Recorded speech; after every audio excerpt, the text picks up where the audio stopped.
یاد رکھیے میرے عزیزو، جب ایک مسلمان اللہ کے نبی صلی اللہ علیہ وسلم کے بتائے ہوئے ان حقوق کو ادا کرنا شروع کر دیں گے تو پھر اتحاد آپس میں پیدا ہو جائے گا۔ اتحاد پیدا ہونے کی وجہ سے آپس میں محبتیں پیدا ہوں گی اور معاشرہ جو ہے میرے عزیز دوستو بزرگوں پھلتا اور پھولتا چلا جائے گا۔ آپ ان پر عمل کر کے دیکھیے، انشاءاللہ آپ نے گھر سے ابتدا کیجئے، اپنی ذات سے ابتدا کیجئے اور پھر دیکھیے آپ کے لوگ کتنے محبت کرنے والے بن جاتے ہیں، آپ کے دشمن بھی آپ سے محبت کرنے لگ جائیں گے۔ الحمدللہ الحمدللہ الذی علمنا ما لم نکن نعلم والصلاة والسلام على رسوله الأكرم وعلى آله وأصحابه المحترم أما بعد قال الله سبحانه وتعالى أعوذ بالله من الشيطان الرجيم بسم الله الرحمن الرحيم يا أيها الذين آمنوا اتقوا الله حق تقاته ولا تموتن إلا وأنتم مسلمون وقال النبي صلى الله عليه وسلم المسلم من سلم المسلمون من لسانه ويده صدق الله ورسوله النبي الكريم۔ ملت اسلامیہ کے غیور فرزندوں، جو آیت کریمہ میں نے ابھی آپ حضرات کے سامنے پڑھی ہے، اس میں اللہ تبارک و تعالی یوں ارشاد فرماتا ہے، اے ایمان والو اللہ سے پوری طرح ڈرو جیسا اس سے ڈرنے کا حق ہے، اور جب تم مرو تو ایمان کی حالت میں تمہیں موت آئے۔ مطلب یہ ہے کہ اللہ سے خوف کھا کر، اللہ کا ڈر اپنے اندر پیدا کر کے اس کے احکامات پر عمل کرنا شروع کر دو۔ یہ نہ ہو کہ بعض احکام پر عمل کرو اور بعض کو چھوڑ دو، بلکہ پوری طرح سے اللہ تعالیٰ کے احکامات کی پابندی کرنا شروع کرو۔ اللہ تعالیٰ کے جہاں جتنے احکامات ہیں انہی احکامات میں سے ایک حکم یہ ہے کہ ایک مسلمان دوسرے مسلمان کے حقوق ادا کرنے والا ہو۔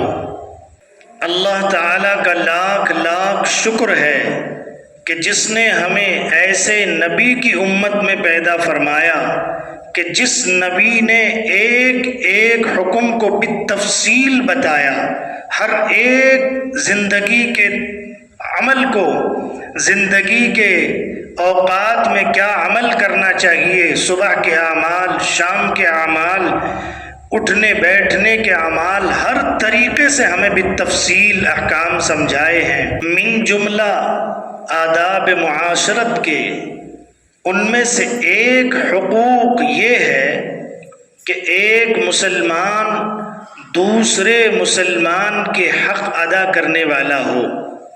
پیارے دوستو بزرگوں، اپنے نبی سے محبت کرتے ہوئے اور اللہ تعالیٰ کی عظمت کو اپنے دل میں باقی رکھتے ہوئے آج کی میری اس گفتگو کو آپ توجہ سے سماعت فرمائیں گے۔ امید یہ ہے کہ جب آپ توجہ سے سنیں گے تو اللہ تبارک و تعالیٰ کی طرف سے آپ کو عمل کی توفیق بھی ملے گی، اس لیے کہ جو بات دھیان اور توجہ سے سنی جاتی ہے اللہ تبارک و تعالی اس بات کو عمل کرنے کی توفیق بھی عطا فرماتے ہیں۔ اس لیے پیارے دوستو بزرگوں، آج کا عنوان یہ ہے کہ ایک مسلمان کے دوسرے مسلمان پر کیا حقوق ہیں آج ہم ان کو بیان کرنے جا رہے ہیں۔ اس کی وجہ یہ ہے کہ جب ہم ایک دوسرے کے حق کو ادا کرنے والے بن جائیں گے تو پھر معاشرے کے اندر جب سب کے حقوق پورے ادا کیے جا رہے ہوں گے تو دوستو بزرگوں پھر محبتیں بڑھیں گی، نفرتیں ختم ہوں گی، جھگڑے فساد ختم ہو جائیں گے اور معاشرہ پاکیزہ بن جائے گا۔ سب سے پہلا حق یہ ہے کہ جب ایک مسلمان دوسرے مسلمان کو ملے تو اس سے سلام کرے۔ پہلا حق ہے سلام کرنا، اور سلام کرنے میں آقا مدنی محمد عربی صلی اللہ علیہ وسلم نے یہ ارشاد فرمایا کہ جو سلام کرنے میں پہل کرتا ہے وہ تکبر سے بری ہوتا ہے۔ اسی طریقے سے پیارے دوستو، آج کل معاشرے میں ایک عجیب بات یہ پیدا ہو گئی ہے کہ بڑے چھوٹوں کو سلام کرنے میں شرم محسوس کرتے ہیں۔ بڑے لوگ چھوٹوں کو سلام نہیں کرتے اور وہ یوں سمجھتے ہیں کہ اگر ہم نے ان کو سلام کر دیا تو یہ ہم سے بڑے بن جائیں گے۔ گویا کہ ہمارا تصور یہ ہے کہ سلام کرنا یہ بڑوں کو کیا جاتا ہے، چھوٹوں کو سلام نہیں کیا جاتا۔ حالانکہ آقا مدنی محمد عربی صلی اللہ علیہ وسلم نے یہ ارشاد فرمایا کہ تم افشوا السلام بینکم، آپس میں سلام کو عام کرو۔ اس سے کیا ہوگا؟ اس سے تمہارے اندر محبت پیدا ہوگی، اور جب تمہارے اندر محبت پیدا ہوگی تو تم سلامتی میں آ جاؤ گے۔ اسی طریقے سے آقا مدنی چھوٹے چھوٹے بچوں کو سلام کیا کرتے تھے، راستے میں چلتے ہوئے آپ بچوں کو سلام کرتے تھے۔ جب آقا مدنی چھوٹے بچوں کو سلام کر سکتے ہیں تو ہم کیوں نہیں کر سکتے؟ ہم میں ہر ایک یہ انتظار کرتا ہے کہ یہ مجھے سلام کرے۔ اور ایک عجیب بات یہ ہے، اگر کسی نے سلام کر دیا ہے تو چھوٹے یوں سمجھتے ہیں کہ اب ہم اس کا جواب نہیں دیں گے، بلکہ وہ بھی الٹا سلام ہی کر دیتے ہیں۔ جبکہ سلام کر اگر سن لیا ہے تو اس کے اوپر حق یہ بنتا ہے کہ اب اس کا جواب دے۔ سلام کرنے والے نے سلام کر دیا تو پھر اس کا جواب دینا اس پر ضروری ہے جس نے اس سلام کو سن لیا ہے۔ اسی طریقے سے ایک مسئلے کی بات اور درمیان میں عرض کر دوں، اگر ایک پوری جماعت کہیں بیٹھی ہو اور آپ نے ان کو سلام کیا تو ان میں سے اگر کسی ایک نے بھی سلام کا جواب دے دیا تو وہ سب کی طرف سے کافی ہو جاتا ہے۔ اسی طرح اگر پوری جماعت نے کسی ایک شخص کو سلام کر دیا تو پوری جماعت کی طرف سے سلام ہو جاتا ہے۔ اس لیے سب سے پہلا حق یہ ہے کہ سلام کرو۔ سلام کرنے میں اللہ کے نبی صلی اللہ علیہ وسلم کسی کو یہ نہیں دیکھتے تھے کہ یہ غریب ہے یا یہ امیر ہے، یہ چھوٹا ہے یا بڑا ہے، یا اسی طریقے سے یہ فلاں طبقے سے تعلق رکھتا ہے، یہ ہمارے جان پہچان کا نہیں ہے۔ آپ صلی اللہ علیہ وسلم جس کو جانتے کہ یہ مسلمان ہے اس کو فوراً سلام کر دیا کرتے تھے۔ اس لیے ہمیں بھی چاہیے کہ ہم جب بھی جہاں بھی موقع ہو تو فوراً سلام کر دیا کریں۔ سلام کرنے کے بہت سے فائدے ہیں، اس لیے ان فائدوں کو تو میں عرض نہیں کروں گا، بس اتنا بتاؤں گا کہ جب تم گھر میں داخل ہوا کرو تو ایک سنت یہ ہے کہ سلام کر لیا کرو۔ اس سے گھر کے اندر برکتیں بھی آئیں گی، اور گھر کے اندر جو تکلیفیں اور پریشان کن چیزیں موجود، تکلیف دینے والی اور پریشان کرنے والی چیزیں موجود ہیں وہ سب نکل جائیں گی۔ اس لیے پیارے دوستو بزرگوں، سلام کو عام کرو اور سلام کرنے میں پہل کیا کرو۔ دوسرا حق جو ایک مسلمان کا دوسرے مسلمان پر ہے وہ یہ ہے کہ جب کسی مسلمان کو چھینک آئے اور وہ اس پر الحمدللہ کہے تو دوسرے مسلمان کے اوپر واجب ہے کہ وہ اس کا جواب دے اور یرحمک اللہ کہے۔ ایک مسلمان کا دوسرے مسلمان پر تیسرا حق یہ ہے کہ وہ اپنی زبان اور ہاتھ سے، اپنے قلم سے کسی طریقے سے مسلمان کو تکلیف نہ پہنچائے۔ اس لیے کہ آقا مدنی محمد عربی صلی اللہ علیہ وسلم نے ارشاد فرمایا، المسلم من سلم المسلمون من لسانہ ویدہ۔ مجاہد رحمت اللہ علیہ فرماتے ہیں کہ جب دوزخی دوزخ میں پہنچ جائیں گے تو دوزخیوں کو ایک خارش لگنا شروع ہوگی، اور اس خارش کو اتنا زیادہ بڑھا دیا جائے گا کہ وہ کھجلاتے کھجلاتے پریشان ہو جائیں گے۔ ان سے لوگ معلوم کریں گے تمہیں یہ خارش کیوں لگ رہی ہے؟ وہ کھجاتے کھجاتے اپنے جسموں کو نوچ ڈالیں گے، اپنی کھالوں کو نکال پھینکیں گے، جسم کا گوشت ادھیڑ پھینکیں گے۔ اللہ کے نبی علیہ الصلوۃ والسلام فرماتے ہیں کہ یہ دنیا کے اندر جو لوگ اپنی زبان سے یا اپنی قلم سے دوسرے مسلمانوں کو تکلیف پہنچایا کرتے تھے، کل قیامت میں اللہ تبارک و تعالی ان کے اوپر یہ عذاب مسلط فرما دیں گے۔ اور ایک حدیث میں نبی اکرم صلی اللہ علیہ وسلم نے یہ ارشاد فرمایا کہ مسلمان کے لیے حلال نہیں کہ وہ کسی مسلمان کی طرف ایسی نظر سے دیکھے جس سے اسے تکلیف پہنچے۔ چوتھا حق ایک مسلمان کا دوسرے مسلمان پر یہ ہے کہ وہ جب ملے تو تواضع اور انکساری کے ساتھ ملے، اس لیے کہ اللہ تبارک و تعالی کسی تکبر کرنے والے اور فخر کرنے والے کو پسند نہیں فرماتا ہے۔ اللہ کے نبی محمد صلی اللہ علیہ وسلم فرماتے ہیں کہ اللہ تعالی نے مجھ پر وحی نازل فرمایا کہ تم تواضع اختیار کرو، تکبر سے بچو۔ اگر کوئی کسی وجہ سے تکبر اختیار کر لے تو دوسرے پڑوسی کو چاہیے کہ وہ اسے برداشت کرے۔ پانچواں حق یہ ہے کہ مسلمان کی آپس میں چغلی نہ کرے۔ اگر کوئی شخص چغلی کر رہا ہے تو اس کو نہ سنے، اور اگر کسی کے متعلق آپ نے چغلی سنی ہے تو پھر اس کو جا کر نہ بتائے جس کی آپ نے چغلی سنی ہے۔ اگر آپ جا کر کے اس کو بتائیں گے تو اس سے اس کے دل کو تکلیف پہنچے گی اور ہو سکتا ہے اس سے جھگڑا بڑھ جائے، آگے کی بہت ساری تکلیفیں پہنچنے کا اور آپس میں معاشرے کے اندر بگاڑ کا اندیشہ ہے۔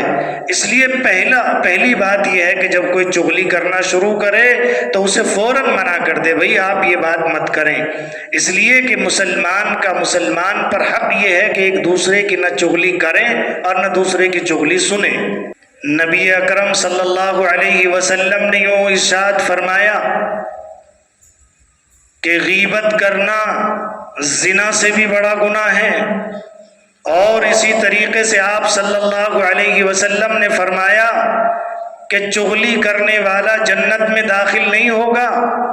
ایک مسلمان کا دوسرے مسلمان پر، میرے دوستو بزرگوں، چھٹا حق یہ ہے کہ جب کسی مسلمان سے تعلق قائم ہو جائے، اس سے معاملات ہونے لگے، اس سے اٹھنا بیٹھنا اس کے پاس ہونے لگے، تو پھر اس سے 3 دن تک چھوٹ چھٹاؤ نہ کیا جائے، اس سے بولنا نہ چھوڑا جائے، اس سے قطع تعلق نہ کیا جائے۔ آج کل معاشرے میں دیکھا یہ جاتا ہے، اگر ذرا سی کوئی بات ہو جاتی ہے تو اپنے بھائیوں سے ناراض ہو جاتے ہیں، اور بھائیوں سے ایسے ناراض ہوتے ہیں کہ زندگی بھر پھر ان سے کبھی ملاقات کرنے کا بالکل ارادہ نہیں ہوتا۔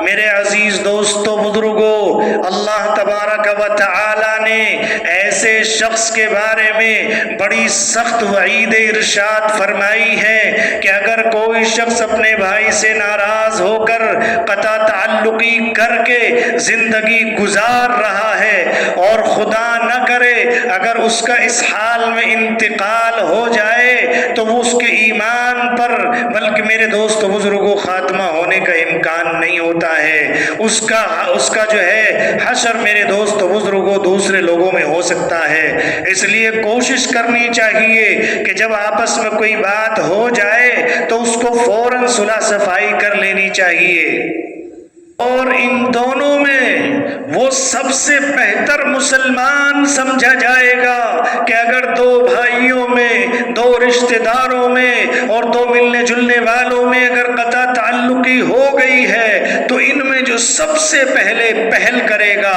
جو بڑھ کر سلام کا پیش کرے گا، اللہ کے نبی صلی اللہ علیہ وسلم فرماتے ہیں ان دونوں میں سب سے بہتر وہ ہے۔ اس میں ہم یہ نہ سمجھیں کہ میں چھوٹا ہوں یا میں بڑا ہوں، چھوٹا بڑا اس میں نہیں، بلکہ بڑا تو وہ ہوگا جو اس میں سلام کی پہل کرے گا، جو رشتے ناطے کو جوڑنے کی کوشش کرے گا، اللہ تبارک و تعالی اس کے مقام کو بڑھا دیں گے۔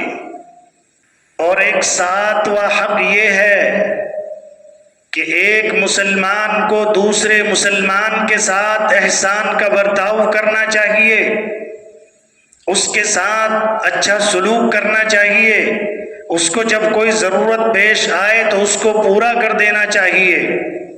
اسی طریقے سے ایک مسلمان کا دوسرے مسلمان پر 8واں حق یہ ہے کہ جب وہ کسی کے گھر پر جائے تو 3 دفعہ اجازت طلب کرے، ایک بار سلام کرے، اجازت مانگے، سلام کرے، اجازت مانگے، سلام کرے، اجازت مانگے۔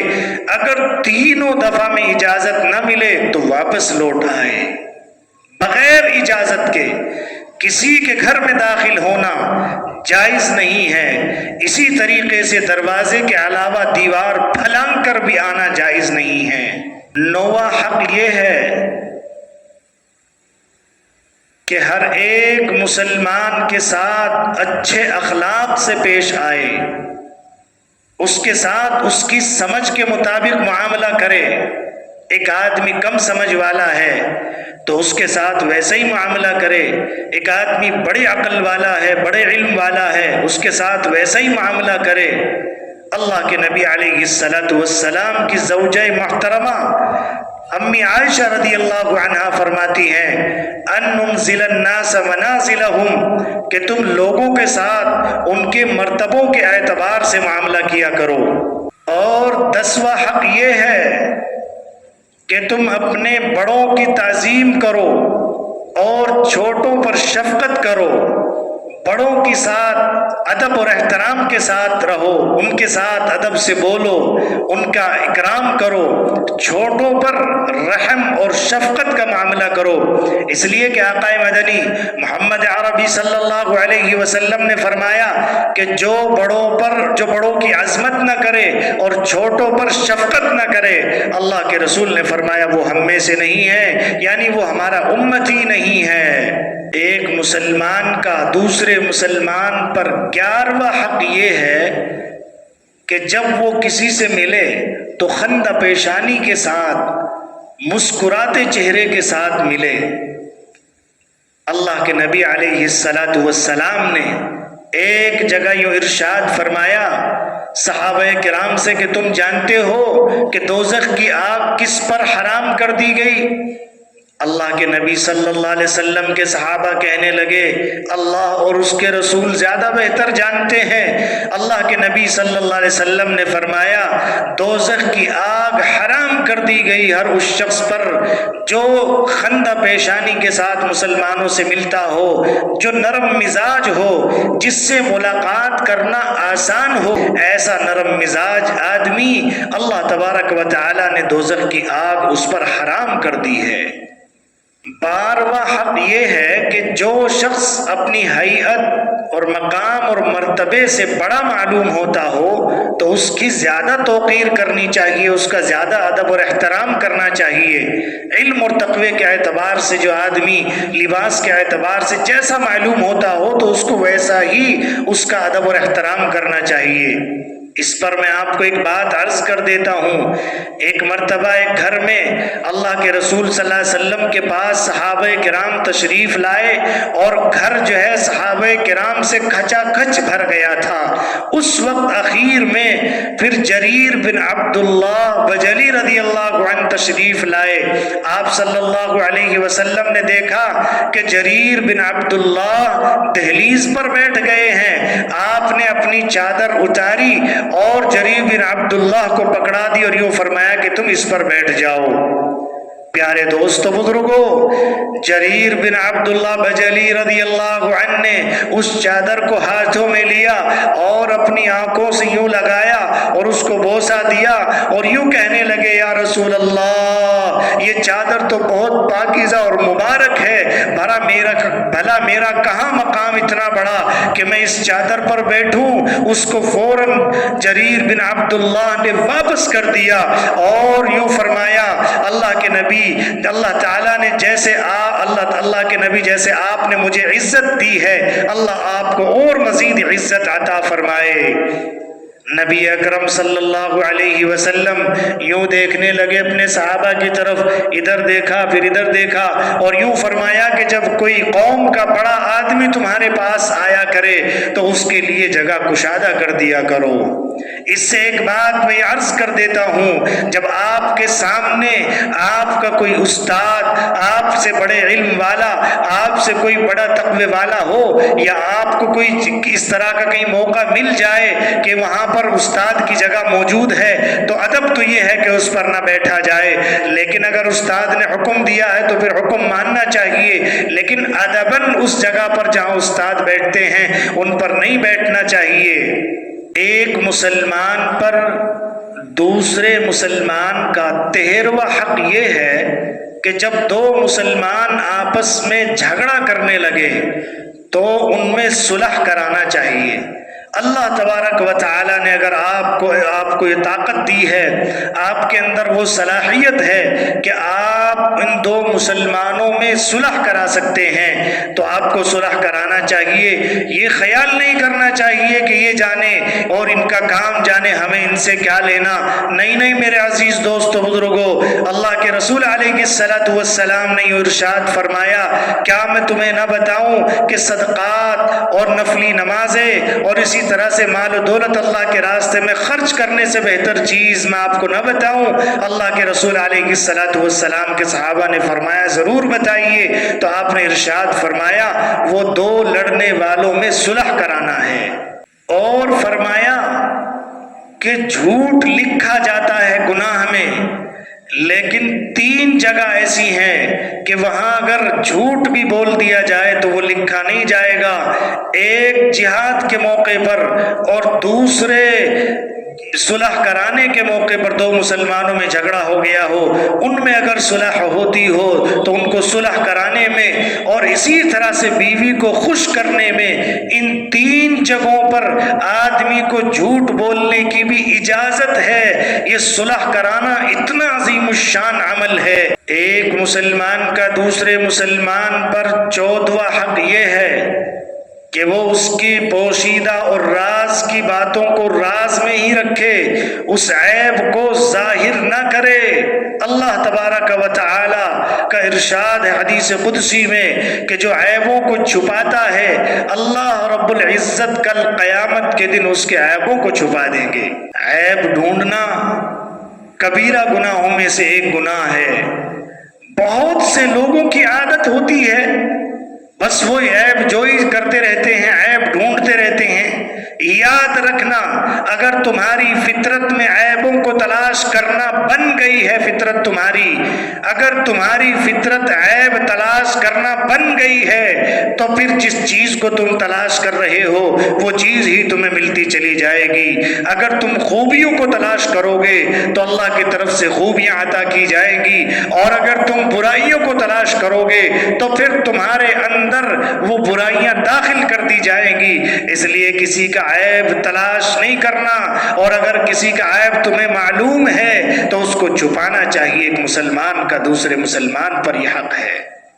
ایک مسلمان کا دوسرے مسلمان پر 15واں حق یہ ہے کہ جب وہ تم سے کسی چیز کے بارے میں سفارش چاہے، اگر تمہاری سفارش ہو سکتی ہے، چل سکتی ہے، تو ضرور اس کی سفارش کر دینا چاہیے۔ ایک مسلمان کا دوسرے مسلمان پر 16واں حق یہ ہے کہ جب وہ کسی مسلمان سے بات کرے تو بات کرنے سے پہلے سلام کرے اور مصافحہ کرے، لیکن یہ بات یاد رکھنا چاہیے کہ سلام اور مصافحہ کرتے وقت جھکنا بالکل منع ہے۔ اللہ کے رسول علیہ الصلوۃ والسلام نے اس کو منع فرمایا ہے۔ ایک مسلمان کا دوسرے مسلمان پر 17واں حق یہ ہے کہ اس کے مال کی، اس کی جان کی حفاظت کرے اور حمایت کرے۔ اگر کسی مسلمان کا مال ضائع ہو رہا ہو، کسی مسلمان کا مال لوٹا جا رہا ہو، کسی مسلمان کی جان کو خطرہ ہو، اور آپ کے پاس اللہ نے یہ طاقت دی ہے کہ اس کی تم حفاظت کر سکتے ہو، اس کی حمایت کر سکتے ہو، تو ضرور اس کی حفاظت اور اس کی حمایت کرنی چاہیے۔ اللہ کے نبی صلی اللہ علیہ وسلم نے یہ ارشاد فرمایا کہ جو شخص کسی کی آبرو کے لیے لڑے تو یہ عمل دوزخ کے لیے آڑ بن جائے گا۔ 18واں حق یہ ہے کہ مساکین اور غریبوں کے ساتھ رہے۔ اللہ کے نبی علیہ السلام نے مسکینوں سے محبت کرنے کے لیے، ان کے پاس اٹھنے بیٹھنے کے لیے ترغیب دی ہے امت کے لوگوں کو، اور ایک جگہ یہ ارشاد فرمایا اللہ کے نبی محمد صلی اللہ علیہ وسلم نے کہ تم مردوں کے پاس مت بیٹھا کرو۔ صحابہ کرام نے پوچھا یا رسول اللہ مردے کون لوگ ہیں؟ تو اللہ کے نبی نے فرمایا مردے مالدار لوگ ہیں جن کے دلوں کے اندر دنیا کی محبت بس چکی ہے، اس مال کی محبت بس چکی ہے، اس مال کی محبت کی وجہ سے وہ اپنے اس مال کو چھوڑ کر کے اللہ کے دین کی محنت کرنے سے گریز کر رہے ہیں۔ اللہ کے نبی صلی اللہ علیہ وسلم کی عادت شریفہ یہ تھی کہ آپ مسکینوں کے ساتھ بیٹھتے تھے، مسکینوں کے ساتھ اٹھتے تھے، اور آپ صلی اللہ علیہ وسلم یہ یوں دعا کرتے تھے یا اللہ تو مجھے مسکین بنا اور مسکینوں کے ساتھ رکھ، اور جب مجھے دنیا سے اٹھائے تو مسکینوں کے ساتھ اٹھانا۔ ایک مسلمان کا دوسرے مسلمان پر 19واں حق یہ ہے کہ جو چیز اپنے لیے پسند کرے وہی دوسرے مسلمان کے لیے بھی پسند کرے، جو چیز اپنے لیے ناپسند کرے وہ دوسرے مسلمانوں کے لیے بھی ناپسند کرے۔ 20واں حق یہ ہے کہ جب کوئی مسلمان تمہارے گھر پر مہمان آ جائے تو اس کی 3 دن مہمان نوازی کرے، چاہے اس سے پہلے تم اسے جانتے ہو یا نہ جانتے ہو۔ بس سب سے بڑی پہچان یہ ہے کہ وہ مسلمان ہے، مسلمان ہونا ہی سب سے بڑی رشتہ داری ہے، مسلمان ہونا ہی سب سے بڑا تعلق ہے۔ اور 21واں حق ایک مسلمان کا دوسرے مسلمان پر یہ ہے کہ جب وہ بیمار ہو جائے تو اس کی بیمار پرسی کرے۔ بیمار پرسی کرنے کا الگ طریقہ میں نے الگ سے بیان کیا ہوا ہے، وہاں جا کر دیکھ لیجئے۔ بس مختصر یہ ہے کہ بیمار سے زیادہ بات نہ کریں، اس کے پاس زیادہ دیر نہ بیٹھیں، اس کو تسلی کے جملوں میں دعائیہ کلمات کہیے، اس کے لیے دعا کیجئے، اس کو تسلی دیجئے۔ ایک مسلمان کا دوسرے مسلمان پر 22واں حق یہ ہے کہ جب اس کا انتقال ہو جائے تو اس کے جنازے میں شرکت کرے۔ اللہ کے رسول علیہ السلام نے فرمایا کہ جب مسلمان جنازے میں شریک ہوتا ہے تو اگر وہ نماز پڑھ کر واپس آ جاتا ہے تو 1 قیرات کا ثواب ملتا ہے، اور اگر وہ اس کو دفن کرنے تک اس میں شریک رہتا ہے تو پھر 2 قیرات کا ثواب ملتا ہے۔ اور جانتے ہو قیرات کیا ہے؟ فرمایا کہ قیرات احد پہاڑ سے بھی بڑا ہے، اس کے برابر سے احد پہاڑ سے بھی زیادہ اجر دلانے والی چیز ہے۔ اور ایک 23واں حق یہ ہے کہ مسلمانوں کی قبروں کی زیارت کریں، اللہ والوں کی قبروں پر جائیں، اپنے والدین کی قبروں پر جائیں، اور ان کے لیے قبروں کی زیارت کا مطلب یہ نہیں ہے کہ وہاں جا کر کے تم مرادیں مانگو، وہاں جا کر کے تم ان سے دعائیں مانگو، نہیں، بلکہ ان کے لیے دعائیں مغفرت کرو، ان کے لیے ایصال ثواب کرو، اور ان سے عبرت حاصل کرو کہ ایک دن دنیا میں یہ موجود تھے اور دنیا انہیں ان کے نام سے جانتی تھی، لیکن آج یہ دنیا میں موجود نہیں ہے، یہ دوسروں کے محتاج بنے ہوئے ہیں۔ اس لیے پیارے دوستو بزرگوں، میں نے آپ حضرات کے سامنے مختصراً یہ جو ہے مسلمانوں کے آپ سے حقوق ایک دوسرے کے بیان کر دیے ہیں، جب ہم ایک دوسرے کے حقوق عامتاً پورے کرنے شروع کر دیں گے تو پھر مجھے امید یہ ہے کہ انشاءاللہ آپس میں معاشرے میں محبتیں بڑھیں گی اور ایک دوسرے سے محبت کے نتیجے میں ہم سب خوشگوار زندگی گزارنا شروع کر دیں گے۔ میں نے جو یہ حقوق آپ حضرات کے سامنے بیان کیے ہیں، یہ حقوق ایسے ہیں جو آقا مدنی محمد عربی صلی اللہ علیہ وسلم نے اس امت کو عطا فرمائے ہیں۔ ہم لوگ اتحاد اور اتحاد کا نعرہ لگاتے ہیں، اتحاد پر بعض و تقریر سنتے ہیں، اتحاد پر تحریریں لکھتے ہیں اور یوں کہتے ہیں کہ مسلمان ایک دوسرے سے اتحاد نہیں کرتا، مل جل کر نہیں رہتا، ایک دوسرے کی رائے مختلف ہو جاتی ہے، لڑتے جھگڑتے ہیں۔ یاد رکھیے میرے عزیزو، جب ایک مسلمان اللہ کے نبی صلی اللہ علیہ وسلم کے بتائے ہوئے ان حقوق کو ادا کرنا شروع کر دیں گے تو پھر اتحاد آپس میں پیدا ہو جائے گا۔ اتحاد پیدا ہونے کی وجہ سے آپس میں محبتیں پیدا ہوں گی اور معاشرہ جو ہے میرے عزیز دوستو بزرگوں پھلتا اور پھولتا چلا جائے گا۔ آپ ان پر عمل کر کے دیکھیے، انشاءاللہ اپنے گھر سے ابتدا کیجئے، اپنی ذات سے ابتدا کیجئے اور پھر دیکھیے آپ کے لوگ کتنے محبت کرنے والے بن جاتے ہیں، آپ کے دشمن بھی آپ سے محبت کرنے لگ جائیں گے۔ اس لیے میرے عزیز دوستو بزرگوں، میں نے یہ چند باتیں آپ حضرات کے سامنے عرض کر دی ہیں امت مسلمہ کے استفادے کے لیے۔ آپ حضرات ان باتوں کو دوسروں کو بھی بتائیے اور ان پر بھی عمل کی تو ان کو بھی عمل کی ترغیب دیجئے اور اللہ سے دعا کیجئے اللہ تعالیٰ مجھے بھی آپ کو بھی ان باتوں پر عمل کی توفیق عطا فرما دے۔ آمین وآخر دعوانا ان الحمد للہ رب العالمین۔